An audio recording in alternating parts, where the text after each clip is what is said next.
This is the film you will not see on the BBC or CNN or any other Western media. Over the last year, we have witnessed what is the greatest crime of the 21st century. And perversely, it's a crime that has been meticulously documented and presented to us by the people who are carrying it out. We at Al Jazeera have collated all that evidence, packaged it. What it reveals is truly shocking. We focus on the town of Gazi, which is a small town of about 13,000 people. The Israeli army enters this town just after Christmas. It's emptied of people, and they simply destroy it. And they record themselves doing it. They post before and after videos, and the town is entirely flattened.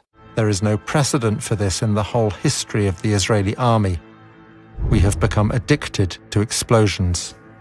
The willful destruction of civilian property for punitive reasons, or even perhaps to create a buffer strip, is illegal. You can't do that. It's against international law. And they're doing it, and they're recording it, and they're putting it on Facebook. And we know the names of the soldiers and the commanders who did it. They go into the homes of Palestinians, and they're often clearly staying there, and they just smash them up. And they film themselves smashing them up. They also delight in going through women's underwear drawers, and this is a sort of recurring obsession. You have to see Israeli soldier videos in the context of the broader output of Israeli society. If you gave me a button to just erase Gaza, every single living being in Gaza would no longer be living tomorrow, I would press it in a second. I would press it right now. Give me that button and press it right now. There you go. And I think most Israelis would. There's an Israeli song called "This Was My Home." And what they would do is dress up as caricatures of obviously what they perceive Palestinians to be, being sung mockingly to people who no longer have homes. We're not looking at some sort of obscure subculture within Israeli society. This is mainstream Israeli society.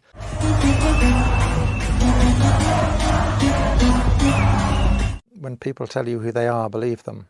It's an entire nation out there that is responsible. And we will fight until we'll break their backbone.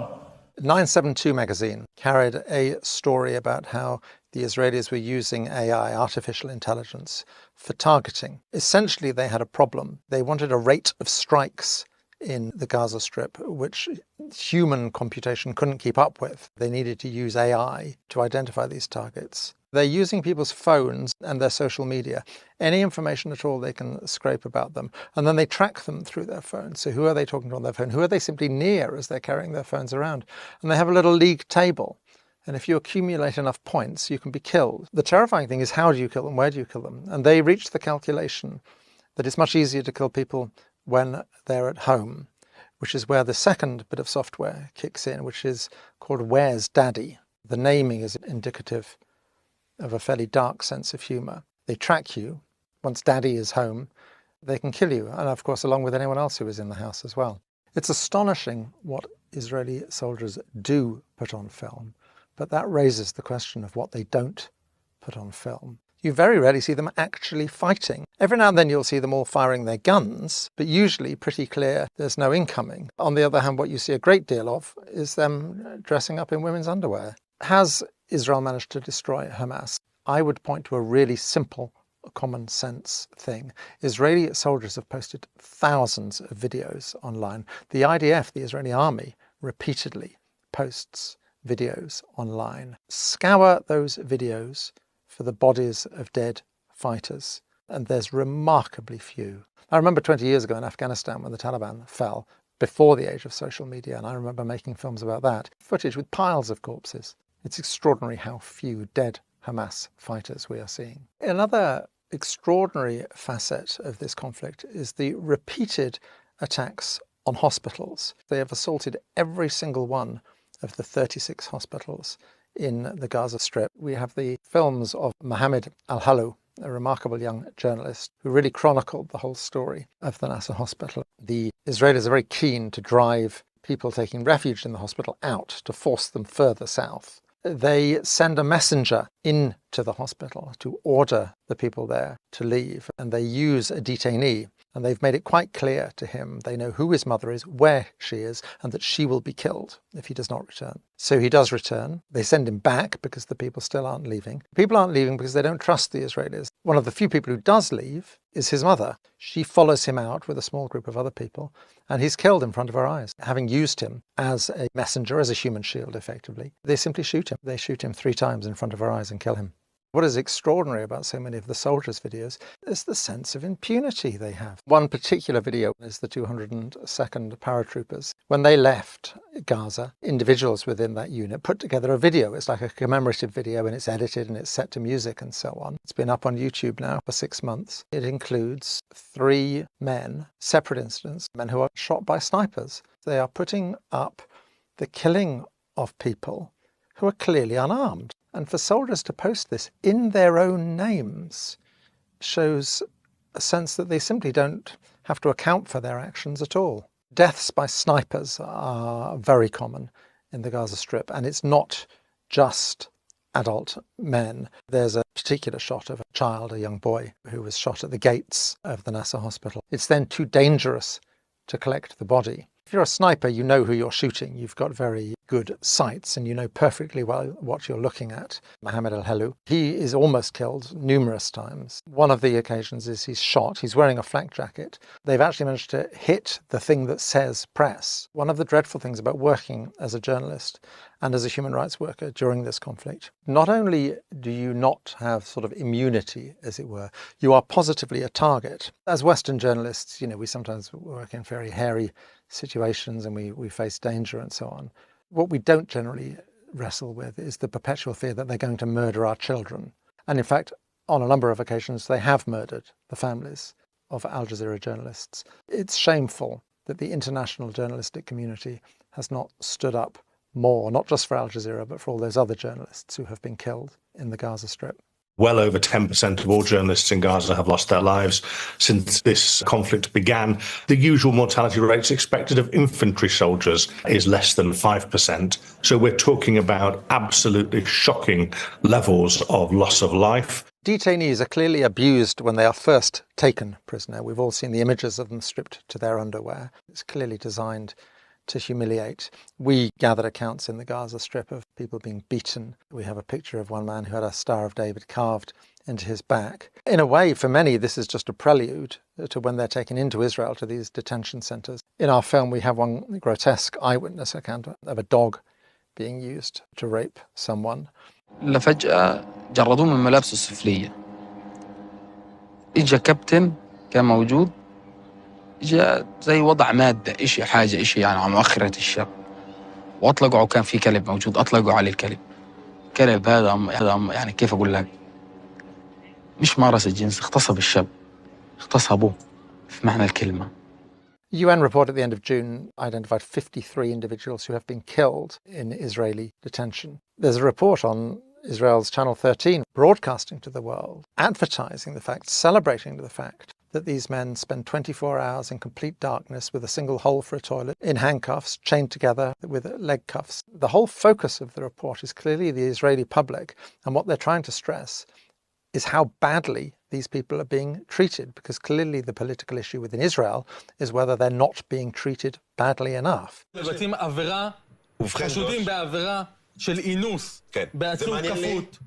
זה לא מעניין אותך? בגדול, עוד פעם, זה מעניין לי את העכוז מה עשו לאיש חמאס הזה. אני כל הזמן זוכר, קודם כל, הדבר היחיד שמבחינתי הוא בעיה פה, זה שזו לא איזושהי מדיניות מוסדרת של המדינה להתעלל בעצירים. כי בגדול, זה גם, קודם כל מגיע להם, וזה אחלה נקמה שאנחנו צריכים לתת להם. ודבר שני, אולי זה גם ישמש אותנו קצת יותר כהרתעה.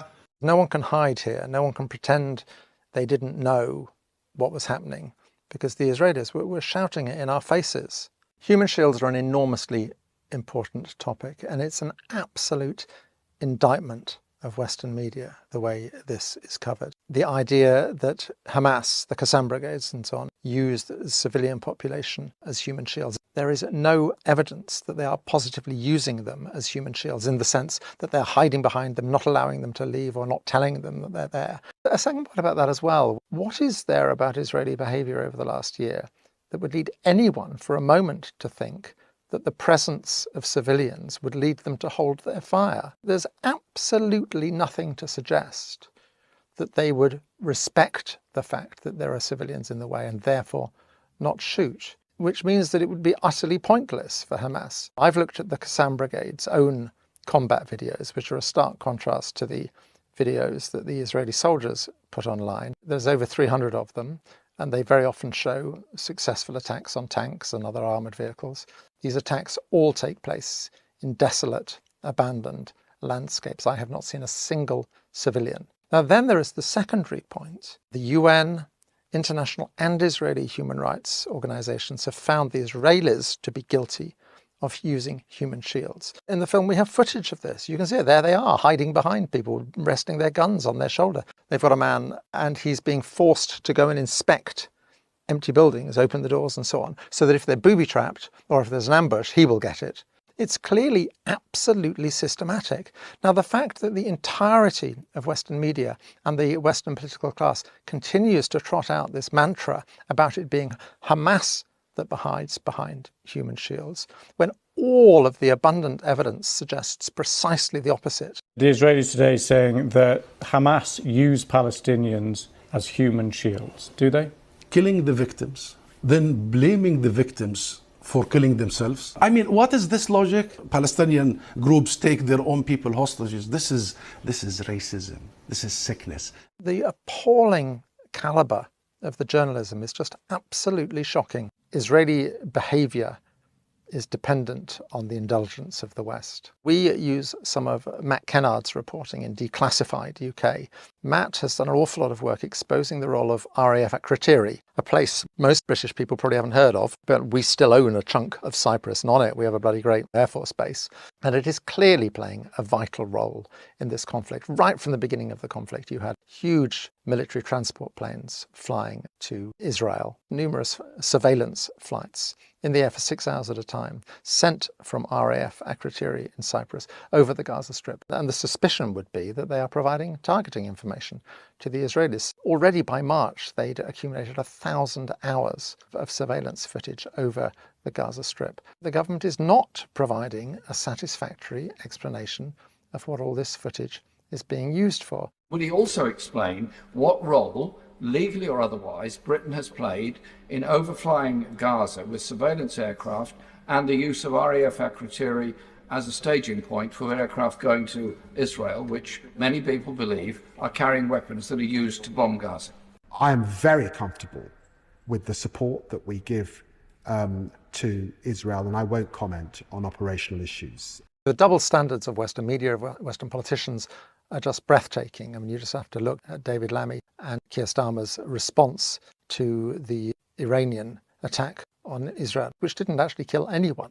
I utterly condemn this attempt by the Iranian regime to harm innocent Israelis. And they were straight to the lectern condemning it in a way that they have not condemned the Israelis, who have killed over 40,000 people. It's quite clear that the lives of one group of people are worth more than the lives of another group of people. If Israel is attacked, the Western media and Western politicians are full of rhetoric about Israel has a right to defend themselves. Israel has a right to defend itself. Israel has a right to defend itself. Israel has a right to self-defense. We stand with Israel and we recognise her right to self-defense. If Israel attacks people, then the whole media narrative is about fears of escalation. In other words, the great danger that the other side might fight back. The double standards are just breathtaking. One way in which we're sort of liberated at Al Jazeera is we don't have to buy into this bogus two-sidesism, this bogus sort of equivalence. There is no equivalence between, on the one hand, an all-powerful, occupying power building illegal settlements on Palestinian land, and on the other side, a prostrate, helpless, powerless people. There's no moral, political or military equivalence there. But also, on October the 7th, 2 babies are killed, which is dreadful, it's appalling. At the end of August, when the Gazan Health Ministry published detailed figures, the first 14 pages, 701 names, were taken out with children under the age of one. And that doesn't include 7,000 people for whom there was no documentation. It doesn't include the large numbers of people who are still under the rubble or who have died because of lack of access to health care.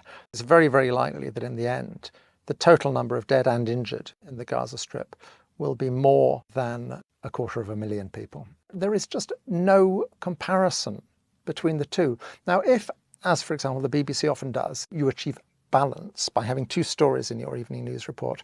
On the one hand, reporting the very real anguish and trauma of a family who still have a son or a daughter in captivity in Gaza, and on the other hand, an airstrike which has killed 40 people, 15 of them whatever, who are perhaps children. If you are treating that as equivalent, you are buying into a fundamentally racist arithmetic. There was no balance in what was going on.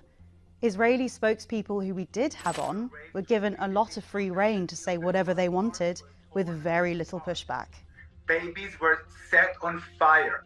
Babies were shot in the head.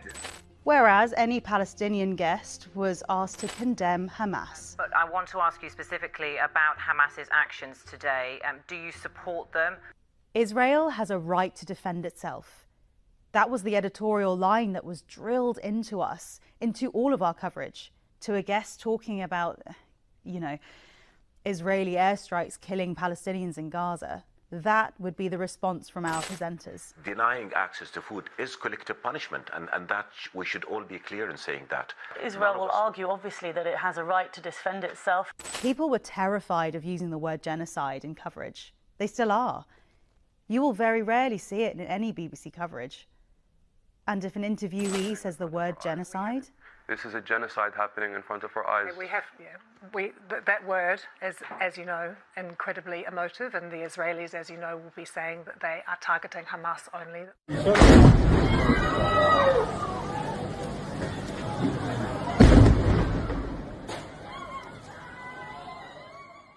No one can say they didn't know. The Israelis could not have made it clearer to us what they were doing in their rhetoric, social media they were posting, and what their own media was saying, that this was an exercise in ethnic cleansing, quite possibly an exercise in genocide. They were making it abundantly clear to us. And if we are ignorant, we are willfully ignorant. When people tell you who they are, believe them. And the Israelis have certainly told us who they are over the last year. The experience of the last year is testimony to the inadequacy of traditional media in the West, which seems simply to be unable to tell this story as it really is. And it highlights more than ever the need for independent media, outlets like Double Down News. And I would urge you to support Double Down News on Patreon.